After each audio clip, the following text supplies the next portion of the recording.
veut pas de la régence, il veut la République. La République, tout de suite, sans attendre. Citoyens, citoyennes, je suis le député Alphonse de Lamartine. Moi aussi, je suis pour la République. Mais on ne change pas de régime par la force, sous peine de faire sombrer le pays entier dans la guerre civile. Commençons par faire la paix, citoyens. Il faut étancher le sang qui coule. Il faut suspendre ce malentendu terrible qui existe entre les différentes classes de citoyens et qui nous empêche de nous reconnaître comme un seul peuple.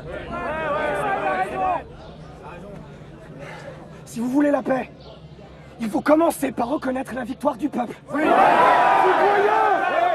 nous sommes en train de constituer un gouvernement provisoire à l'hôtel de ville et nous allons proclamer la République. Vous ne proclamerez rien du tout sans nous. Mais l'ensemble des députés est prêt à négocier avec toute la nation. C'est ensemble que nous devons décider du gouvernement. Alors oui, tous à l'hôtel de ville. Oui. Allez à l'hôtel de ville.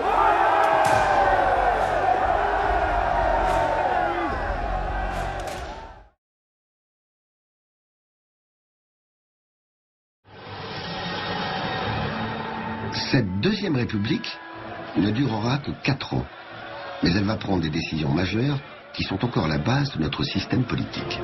Quelle va être la première proclamation des Parisiens lorsqu'ils se révoltent en 1848? Le suffrage universel. Bien sûr, il est strictement masculin en 1848, mais c'est une énorme conquête. C'est la grande révolution politique.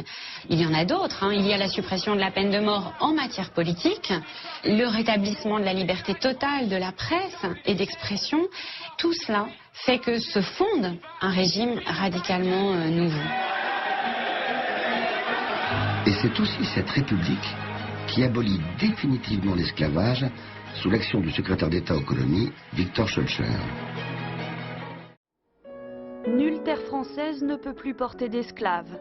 C'est grâce à cet homme, Victor Schœlcher, humaniste épris de justice et républicain ardent, que l'esclavage a été aboli. Nous sommes le 27 avril 1848, le décret est signé de sa main. Comment tolérer que le suffrage universel en métropole cohabite avec l'esclavage dans les colonies? Il n'a jamais vu d'autre issue que l'abolition de la traite des Noirs. L'esclavage est un attentat contre la dignité humaine, écrit Victor Schœlcher. La France compte alors 250 000 esclaves.